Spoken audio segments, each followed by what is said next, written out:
Hello, everyone. Welcome. Welcome to this session on regenerative mindset. This session is organized by the Conscious Food Systems Alliance, and we are really excited to present this case studies that present the Bhutanese social enterprise Mountain Hazelnut. And as you know, the Conscious Food Systems Alliance brings together passionate practitioners working to promote conscious food systems and food systems that are based on connection to self, to others, and nature, and that foster the inner capacities like deep listening, empathy, compassion, self-awareness that help us build these conscious food systems. And we have identified after some research, key themes that we think are worthwhile developing as an alliance. And one of this topic is cultivating conscious regenerative mindset and cultures. And we held a first dialogue on this topic in April 2023. And since then, we have hosted different in-depth sessions exploring various initiatives that are promoting regenerative mindsets in different contexts and countries. And today we are here to listen about Mountain Hazelnut, case study directly from Sean, who is the CEO of this social enterprise, from Purva, who is the Senior Human Resources Officer, and Yangzon, who is the Partnership Manager. And they all work in this wonderful organization. And they are doing this incredible work in rooting the cultural and spiritual fabric of Bhutan in the corporate setting. So very exciting to know more about their challenges, what they have been doing so far. But before going too much in detail, I would like to pass the word to Purva, who will guide a short grounding practice to allow us to arrive in this meeting. So I pass the word to you, Purva, and So thank you for your wonderful introduction. So my name is Ruba Tama, and I'm working as a chair officer at Mountain Hazelnut. Uh, so to begin with my session, which is mindfulness, it is mindfulness of breathing and body scan. So mindfulness of breathing is a wonderful beginning to cultivating awareness. It strengthens our ability to concentrate and pay full attention on our present experience. It also weakens our tendency to get lost in our reactive emotion and mental preoccupation.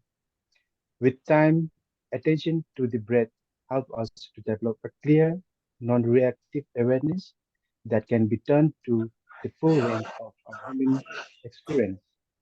So, I hope this mindfulness practice, helps refresh you and strengthen your natural ability to pay full attention to this present moment.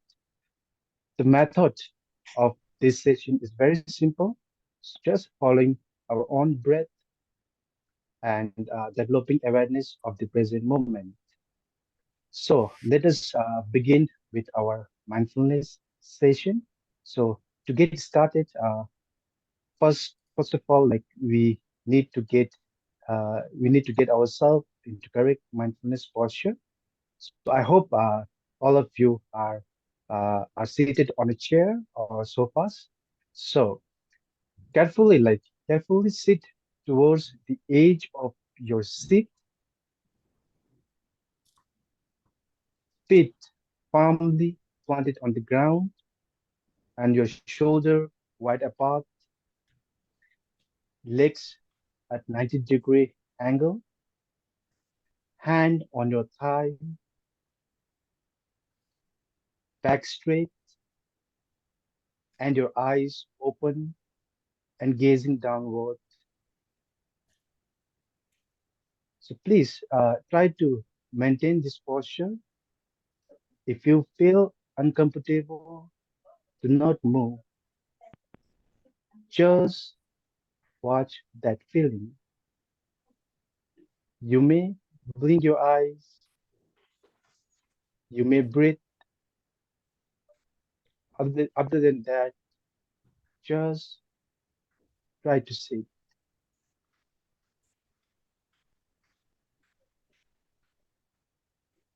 Now we'll begin with 3 deep breaths. Just follow my instruction. Breathe in and out, in and out, in and out.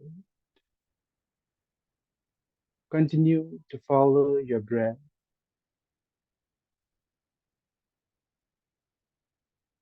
Feel the air as it enters your nose. When you inhale, and feel it comes out when you exhale. Breathe in and out, in and out. Notice where you feel your breath in your nose, in your chest,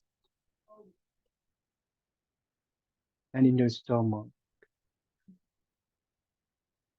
Notice your breath as if for the first time. Breathe in and out, in and out. There is no right or wrong way to breathe. Simply notice how it actually is right now. Breathe in and out, in and out. As you breathe, notice what goes on in your mind and ideas or thoughts may arise in your head like shiny particles in the water. Just let them settle down. Breathe in and out, in and out.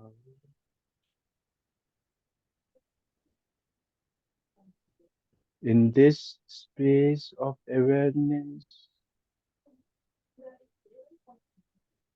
bring your attention to your feet planted in the ground.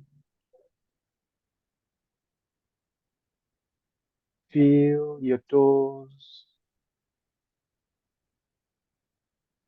feel your heels,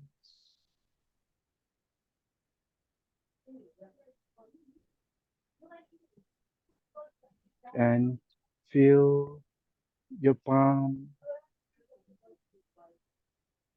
resting on your thigh.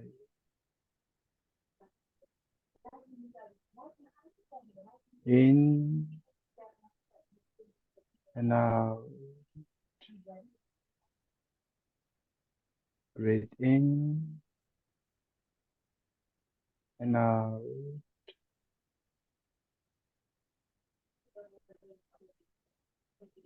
Now bring your attention to your chair.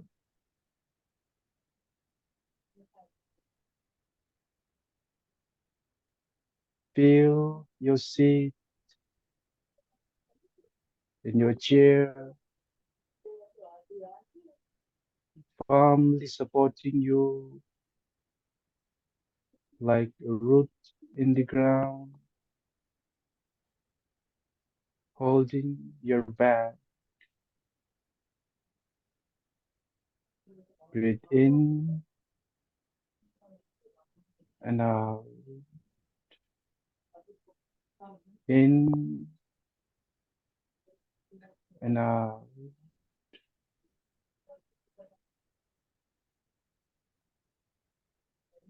Now bring your attention to your eyes. Relax and gently gazing downwards.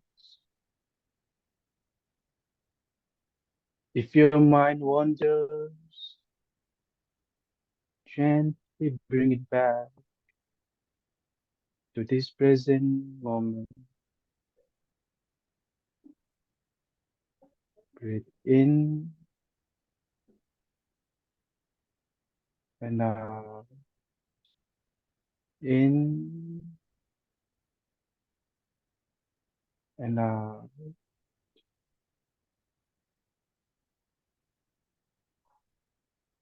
In this space of awareness, gently come back to the breath. Notice your body expands as you breathe in and contracts as you breathe out.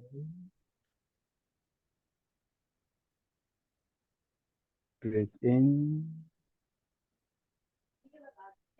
and out. In and out.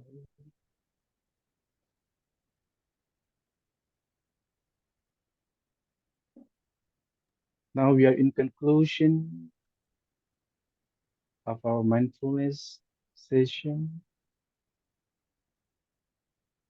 Please take few seconds to thank for this present moment.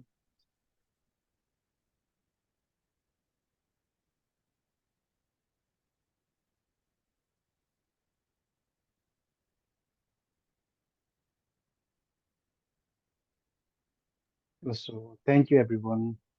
I hope that you continue to be mindful. Thank you. So much needed. Thank you, Paru. So, yeah, hopefully, yeah, we are more connected now to ourselves. And I have the pleasure also to present you Sean Watson. And let me find also Yang Song.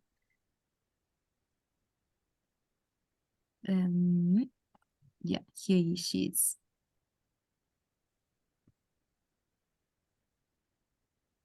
And yeah, she will be sharing a bit of the work that they are doing in Mountain Hazelnut. As I said, Mountain Hazelnut is a social enterprise producing premium quality hazelnuts in Bhutan, and it was founded in 2009.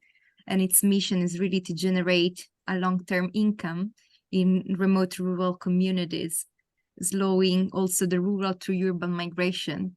And as we know, exactly in those communities where the Bhutan rich and important cultural knowledge is conserved.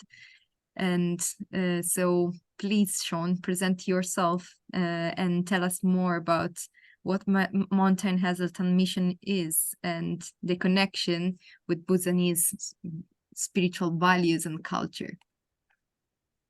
Thank you, Naomi. Good evening, everyone. Yeah, I mean, you captured much of it in your introduction. I mean, we're building a sustainable national hazelnut industry in the Kingdom of Bhutan. We're currently working with 8,000 growing families across 19 of the 20 districts. So we have a wide geographic footprint.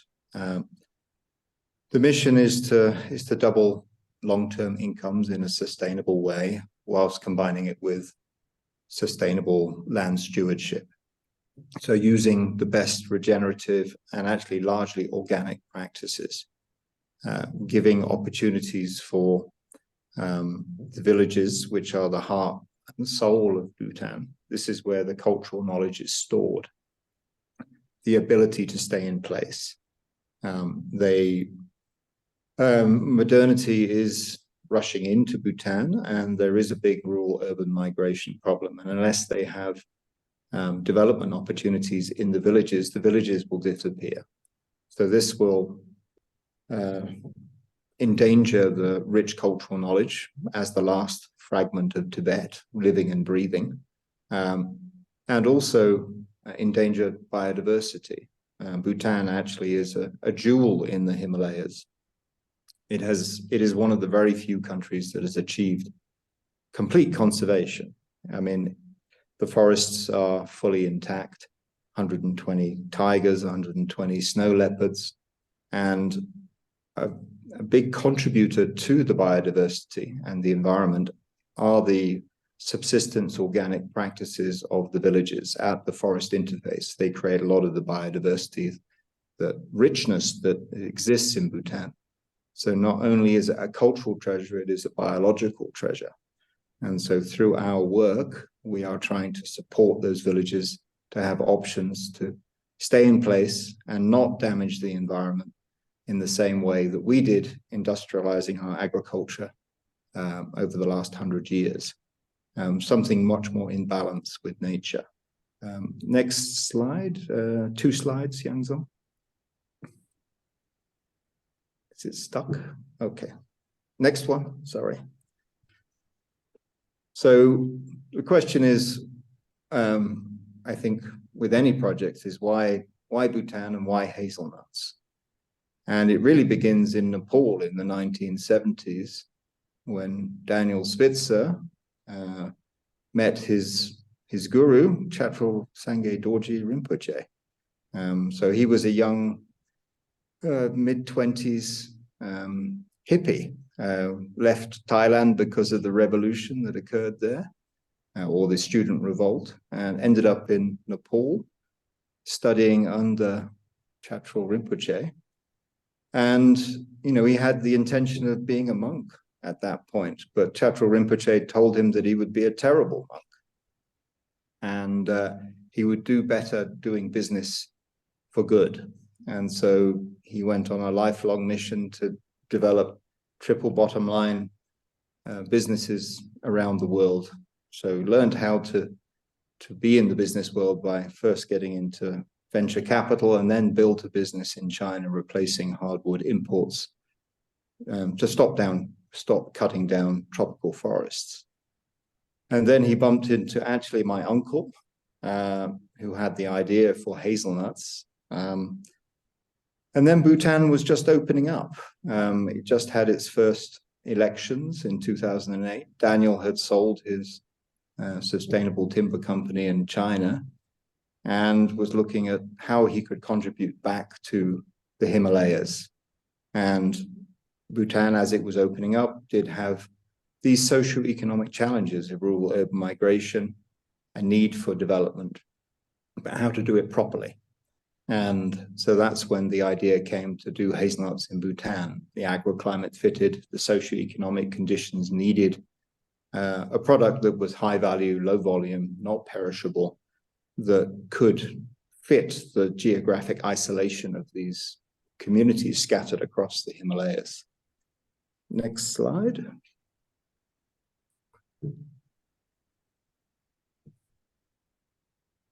So, you know, the aim was always lasting environmental and social impact. We do want to double the income for more than 10,000 households. And that represents nearly 10% of the population when you consider 5 persons per family. So it's a national level initiative. We want to transform the agricultural sector so that it actually uses the very best modern practices and avoids the mistakes that we made before, using innovative technologies, best regenerative practices, or largely organic. Bhutan does have the ambition to be the first organic country. At the same time, planting trees does mitigate some of the effects of climate change. And an agricultural success story done the right way would be catalytic to the rest of the sector and provide additional economic opportunities. Next slide.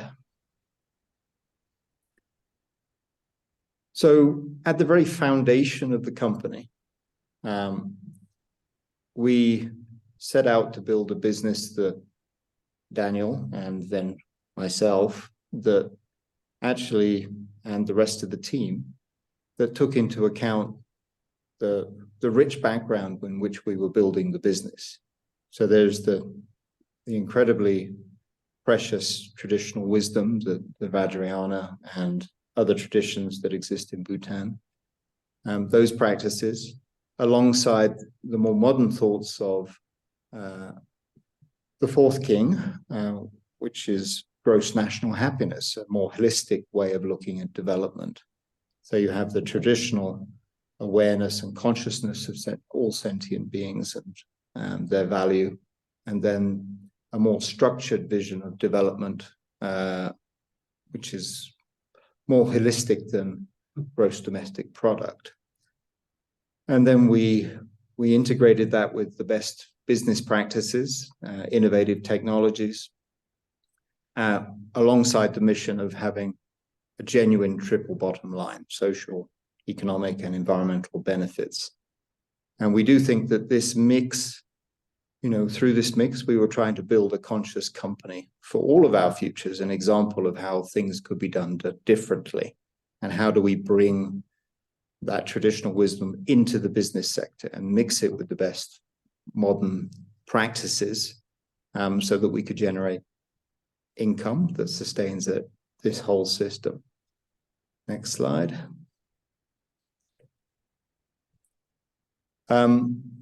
So at the outset, it was a public-private community partnership with the Royal Government of Bhutan.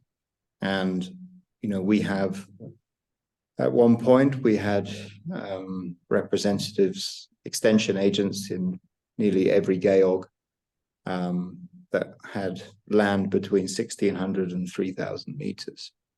So we're deeply integrated into the communities and relationships with the local leadership, but, sort of the communities themselves.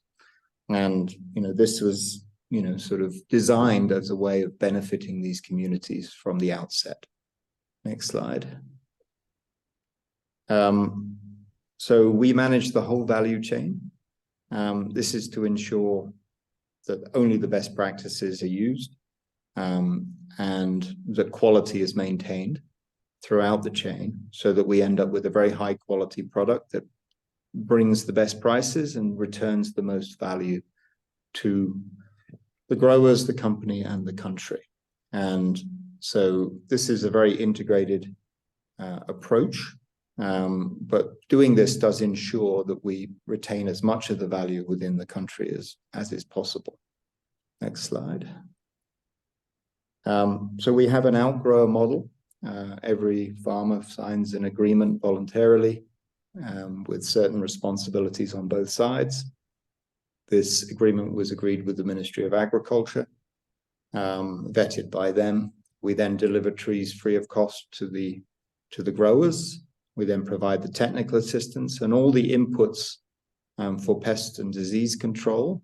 That comes through us, so that we ensure that there aren't toxic chemicals being used, that we actually provide these pest control measures, so that this is not a cost of the growers, so that we keep this whole system clean.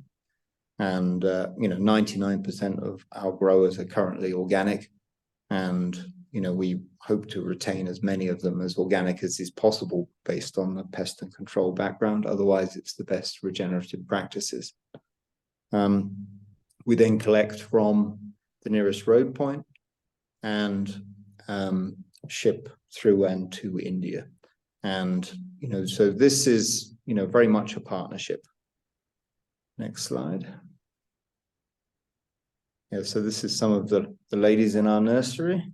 And then, a lot of it does depend on, market position. And, hazelnuts are the world's second largest nut market by volume and value. And we sit next to a growing nut consuming market, India, within a free trade agreement. It is essentially a very healthy product. And, sort of hazelnut butters and so forth are becoming more attractive. And, some of the competing markets are not as value chains, such as in Turkey and so forth, do have ethical challenges in terms of child labor and migrants and so forth. And Bhutan has none of those issues. So we have market differentiators. So we have a good market for all of the work that we're doing in Bhutan, because without a profitable business and a good market, none of this is possible. So next slide. So at this point, I've described the business and what we've tried to do, and mixing these four elements: the gross national, the pillars of gross national happiness, and the traditional wisdom, which embodies a conscious approach to the environment and all sentient beings. And we've tried to incorporate that into our day-to-day business, and to make a more conscious company. And I'd like to hand over to Yangzom to talk a little bit about how some of this actually happens. Thank you. Okay. Good Zongpo, everybody. My name is Yangzom. And let me just go over the nature and culture of the company. So the company in Bhutan are tradition. Oh, can you hear me? Yes, if you can also introduce yourself, who you are. Oh, okay. Okay. My name is Yangzom, and I'm the communications manager at Mountain Hazelnuts.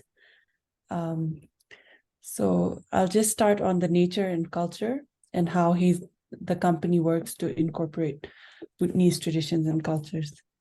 So for Bhutan and Bhutanese, our tradition and culture is seeped in every aspect of our lives and so precious to us, and we don't want to lose it. That's why the GNH was introduced to help guide our government. So the company understands this and works to embrace, respect, and integrate both Bhutanese traditions and culture and nature within its work. We integrate, for example, daily rituals within our work and ongoing projects. With nature, we have incorporated eco-friendly practices. For example, we try to source as much as possible locally. For example, laptop stands that we use, that some of you might be using right now. We have a local craftsman craft a very simple but functional laptop stand. And similar things like that. And we work hard to preserve Bhutan's natural heritage as well. So I'll just go over a few specific examples of how we do this. So we have the annual Rimdro, and a Rimdro is a ritual, and most Bhutanese families usually have one annually.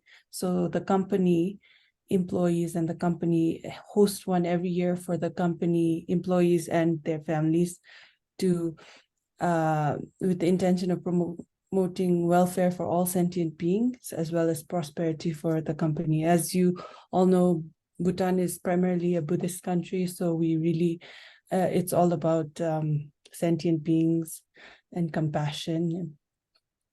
And for example, we also support local temples in the with monks in the monsoon season who go into meditation in caves. Because of the monsoon, so many insects and worms are brought out. They don't want to step on it, so to avoid that, and also to honor and support the the worms and insects affected by the farming activities as well. Salang Tendrel is a groundbreaking ceremony that happens for big projects and any big life aspect, really. So this picture is an example when we were opening the groundbreaking on processing factory, where we wanted to appease the local deities.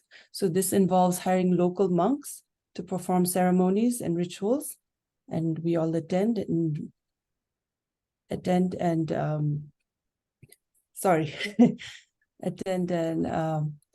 pray for a auspicious project and a well-being of all nature that might be disturbed during this process. We also do astrological consultations to choose auspicious dates for things, which is a big thing in Bhutan. So anything small or big that you want to do, we usually look at, there's an astrological calendar, and sometimes what year you were born, what month you were born, they'll tell you what days are your good days and all. For example, for me, Tuesdays are my good days, Wednesdays are my bad days, and every Bhutanese knows when their good day is and when their bad day is. I also have to check with my mother when I can cut my hair, because there are bad days to cut your hair and there are good days to cut your hair. So we have to always consult the auspicious dates. Then community beautification as well. We actively work with local communities that we're in, and we work to do cleanup campaigns throughout the year, and also a lot of community service. Here you can see our staff doing cleaning campaigns, and we also donated some flowers to plant within a nunnery to help beautify. And we also have partnerships with monastic institutions where we grow hazelnuts with a long-term commitment to mutual benefits. And that is it. Thank you. Yeah, I think we missed one slide, Yangzong, in the middle with the shrine and so forth. Oh, yes, yes. Okay. Sorry, it skipped, I think.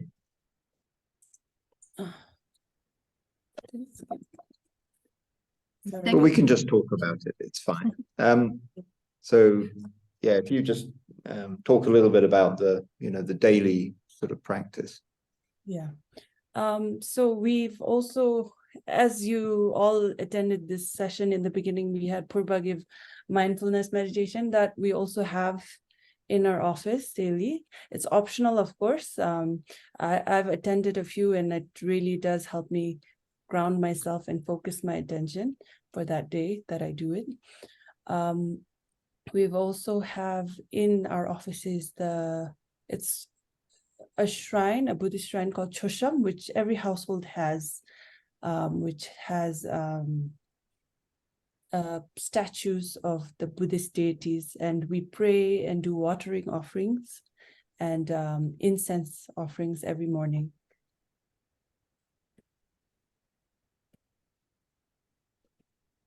Yeah, thank you, Yangzong. And we also there is one of the local lay monks does come in morning and evening to lead some prayers at the Chosham for all sentient beings. So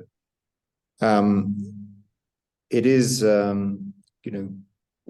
it's hard to give this context that we live within in a short presentation. I mean, it really is something that you're absorbed into. It's like an all-enveloping blanket of positive symbols and intention that is constantly reminded through these acts, either through the mindfulness sessions or through the rituals or the symbols that you're wrapped in. So the office itself has 8 lucky symbols that represent different aspects of sort of the reality we live within and our interconnectedness. So instead of advertising sort of that you normally get in the sort of the rest of the world, you know, sort of billboards selling you Coca-Cola and so forth. In Bhutan, you're wrapped in symbols that actually have a positive meaning rather than stimulating certain desires and so forth. So that's another aspect of it. But anyway, thank you, Yangzom, and I pass this to Naomi to open questions. Thank you very much. Thank you for this presentation, super inspiring. And maybe, Yangzom, you can stop sharing the screen so we can see what's other faces. So thank you. It's super interesting the way in which you're doing your work, because it's really shifting the perspective we are used to. And I've received already some questions, and I see also Thomas raised the hand. So without me commenting too much, I pass the words to maybe Tony, if you want to ask this question that you sent me. So otherwise I can read for you. Yeah, okay, hi. Yeah, I sent it to you in secret because I wasn't sure about the how you're going to do the questions. But okay, my question is in regards to the astrological dates system that you're using for things like cutting your hair and other timing of other activities. What is it that you're following? You know, like what is the system, or is it part of a belief system, or is it's obviously some other sort of routine thing? And is this widely available for, you know, other people like, you know, us to learn? So there is a calendar. I can share the link later, but there are two calendars. So it's depending on which sect, Buddhism sect your family follows, you either follow the Tibetan calendar or the Bhutanese calendar.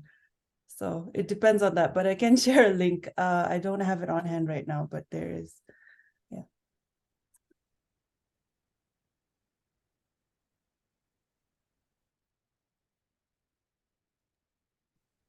So you can also start learning, Tony, integrate this calendar. And Thomas, over to you. Thank you, Chering and Shane, for this beautiful work. It's very inspiring. I'd like to ask you, how do you see the evolution of local cultures in Bhutan, especially in relationship to, you know, the community health and how they take care of nature? And how do you see that evolution, and how do you see the role and eventually impact of your work within this trend?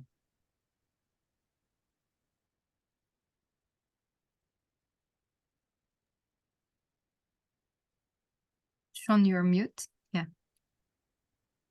Yangzom, do you want to answer that question, or should I?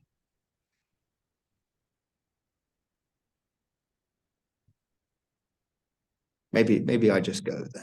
Okay. Yeah, please. Okay, all right, I will. Yeah, I mean, modernity is sweeping into Bhutan, and has been since sort of 2001 or two, when they actually sort of the internet arrived, and then mobile phones and TVs, and community, you know, sort of communities have been disrupted by the rural urban migration that's occurred. And, you know, there's a hollowing out of the villages and an aging of the population in the villages. And the younger generation are definitely more materialistic. And this is my outside perspective, and I would love Yangzom to sort of temper this with her thoughts after I've spoken. But I do think that it is at a pivot point, because it has been a closed country for a long time, and it has opened up, and it needs to develop because there are genuine economic needs, education, healthcare, and so forth. And but this presents a real challenge, how to hold on to that culture and the environment that you've so treasured whilst developing. And I think, you know, we haven't done a very good job in, you know, as an example in the Western world in terms of keeping our grounded sort of connection to that ancient wisdom. We have, thrown the baby out with the bathwater with our, sort of metaphysical turn with the Enlightenment. And Bhutan does still have that deep connection to traditional wisdom, and that has not been thrown out with the bathwater, but it is challenged by these new forces that are in play. And how can Mountain Hazelnuts help that transition, the need for development, whilst preserving, sort of the cultural values and the environment, so that we actually create a future that we all want, that combination of the modern and the ancient, in a balanced way, that, so we have clean air and clean water. We have the time to think and act consciously about the environment around us. And I think that, we are trying to support that transition in the best way that we can. And part of that is living it, by incorporating that into the corporate sector, well, into our business activities, so that we live it, and so that, everything that we do contributes rather than, sort of takes away to trade off for something else. That's kind of my thought on it. But Yangzong, please, and Madam, if you're there, if you've got any additions. Yeah, so I'll just add that I've mostly been in the capital of Bhutan, which is a little more urban and city-like. But when I joined Hazelnuts, I moved to the east. I'm not sure if you all know, the main office of Hazelnuts is a 2-day drive away from the capital. So it was quite a shock for me, even as a Bhutanese, within Bhutan, just going to a few districts over.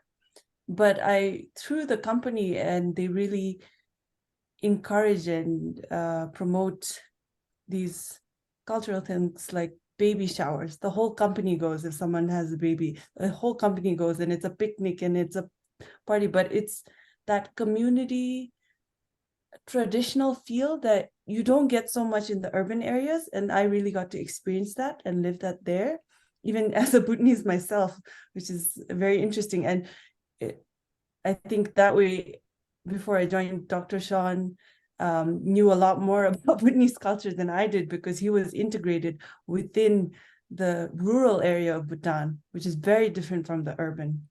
So yeah, that's it. Thank you very much for your answers. And I pass the words to Hoda, who raised her hands. Hi, good morning. Sorry I joined late. It's really a privilege to be here and to listen and learn a little bit more about Bhutan, which has a mythical status for most of us, I think. I simply wanted to offer something when listening to you, Sean. As unfamiliar and ignorant as I am about the Bhutanese practices and your project, but I have a regenerative conscious food and beverage company that's really founded on the interconnectedness of all life and on Ayurveda. So it is rooted in a very old wisdom tradition. And I'm very familiar with trends and with somewhat familiar with history and the history of language as well. And I would simply offer that we attempt to move away from, for example, words like modernity. Modernity is arguably a conceptual paradigm. And one could argue that it's not modernity that is finding its way to Bhutan, but actually industrialization, colonization, and the digital age, if you will, right? And to also look at, which is something that we're doing in our company, the different sorts of, I'm sure you're doing this already, the different sorts of value and the monetization and assignment of value to different things. Similarly to, for example, monetizing on carbon, there can be quantifiable metrics used for biodiversity, for spiritual returns on investment, for cultural returns on investment, for educational returns on investment. And what would that look like within a place-specific and location-specific endeavor, such as the one that you're engaged with in Bhutan, rather than, for example, synthetically superimposing educational systems that we know do not work, and they're part of a system that's geared for very different outcomes than what I'm understanding your vision to be. So it was really an offering on how to continue to create a new lexicon by which we describe our work, and how we position it and posture it vis-a-vis existing systems that are extractive.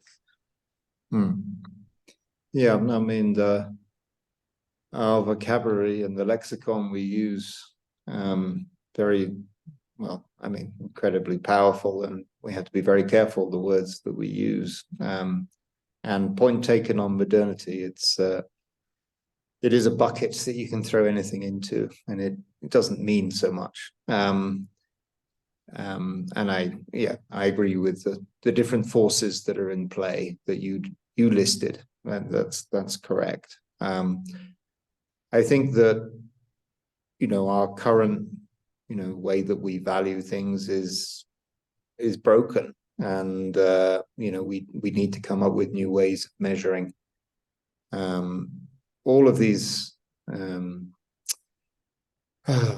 Yeah, I mean, I'm more of a doer than an academic on these things, and you know, we live inside this sponge, and we're trying to describe it, but actually we don't really have the lexicon, and we don't have the, you know, the economic spreadsheet to put a value on some of the things that we're doing. We know that we're doing things, but how do we get that recognized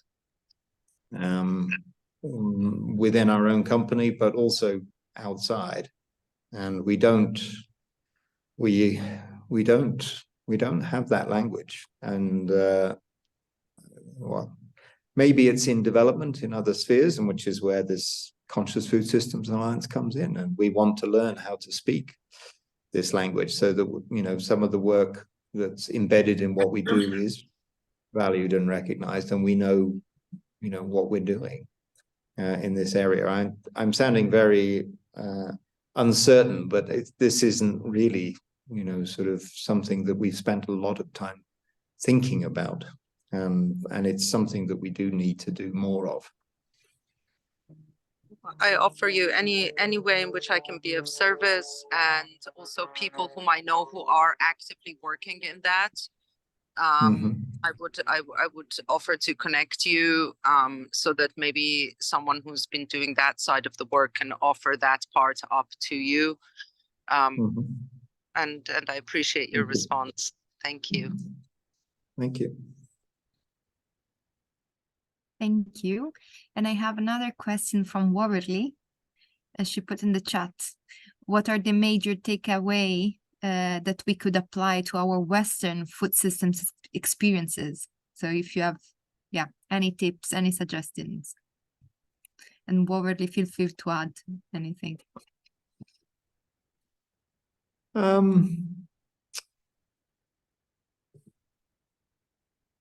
it's a good question.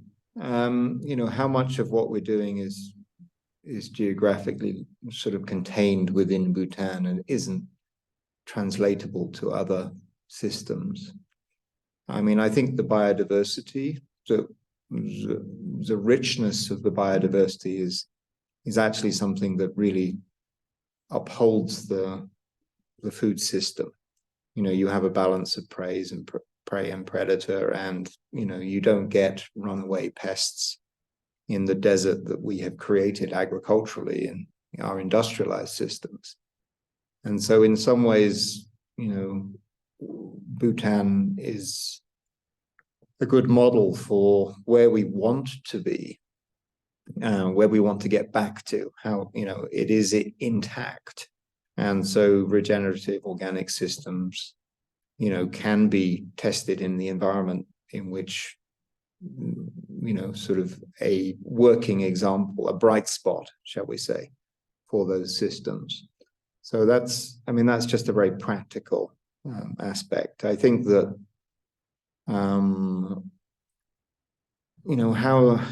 do we bring mindfulness and consciousness to, our daily lives, and the work that we're doing in the agricultural systems here, and how does that translate outside? Because the richness and sort of I'm trying to find the words here, but it's 1,500 years of thinking about the environment and other people and our effects on each other that is embedded into Bhutan. And we're sitting inside that warm, cozy environment that guides us. And, how can that be shared beyond Bhutan to help other systems? I really don't know. I think we're just very lucky that this still exists. There must be lessons and things that can be drawn from it, but I'm a little bit at a loss, frankly. I haven't thought deeply enough about how that could be translated.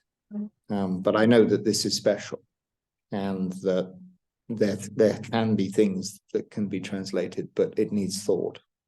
And when the word religion gets raised, then obviously that it becomes difficult. And how do we get the secular essence that can be translated to other places? I don't know. Yangzom, do you have anything on that?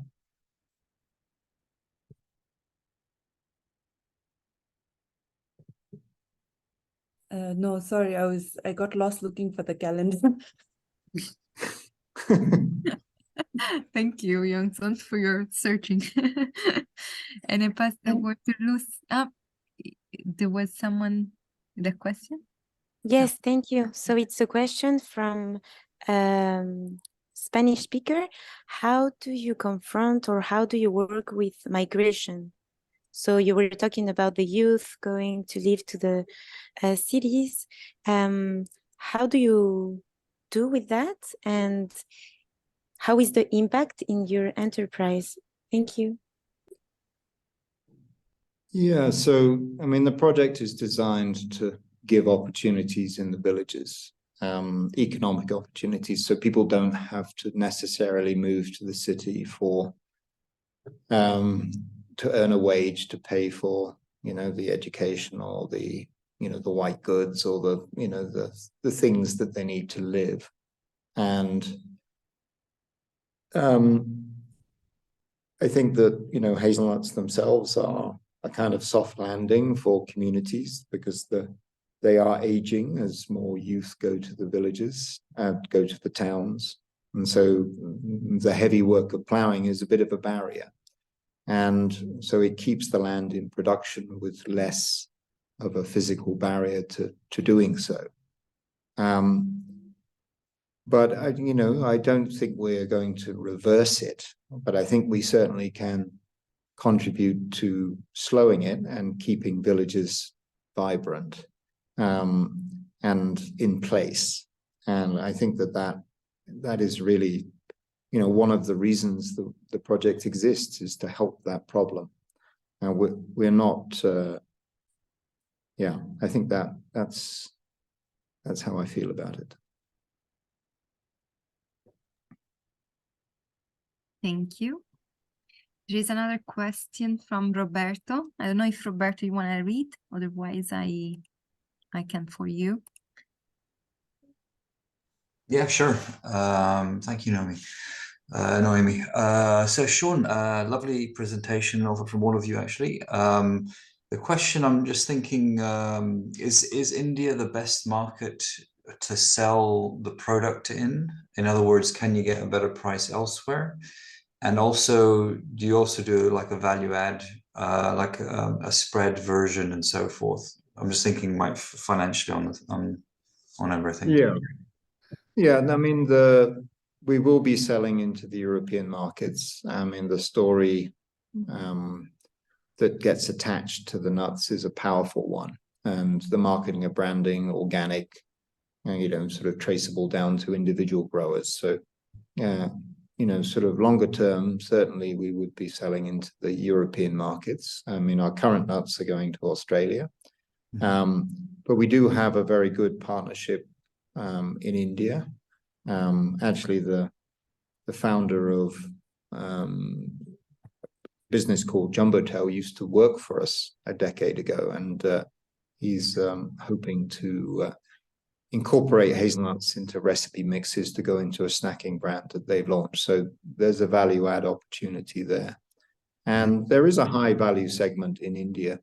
You know, it's obviously a very large population, and there is a segment of it which has, you know, is higher value and more healthy products and so forth. So there is room even in India for a higher segment.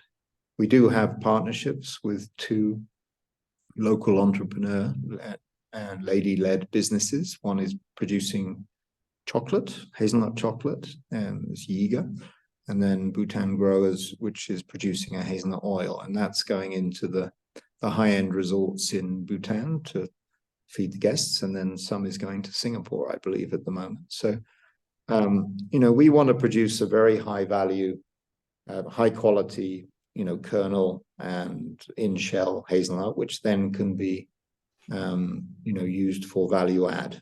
And, you know, that's part of our development mandate. Brilliant. And what are your biggest overheads? Is it the labor or is it something else? Energy, or what's the energy prices there? Have they gone up and stuff? Energy prices are very low. I mean, it's all hydropower. It's clean energy.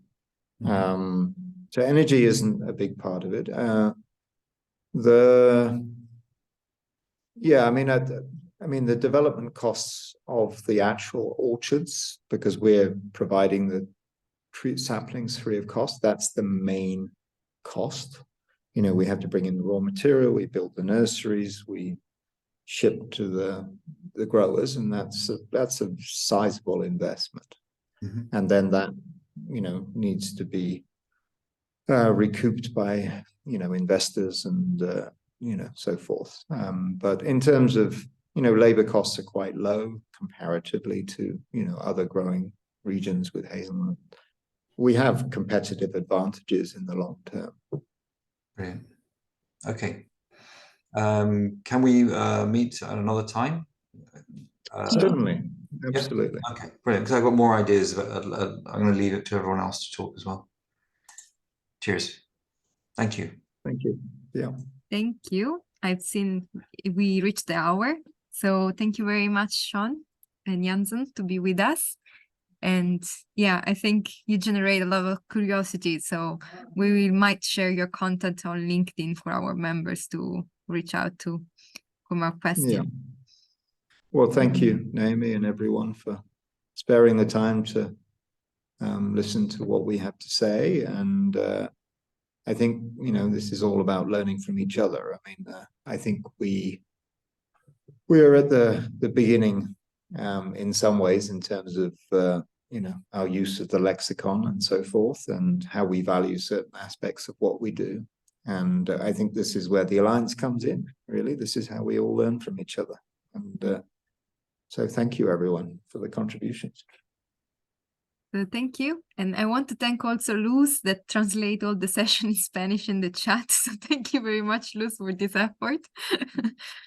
And I wish you a wonderful day and see you soon. We don't have any other events planned in 2023, so we will reconvene in 2024 with the whole community. So thank you very much.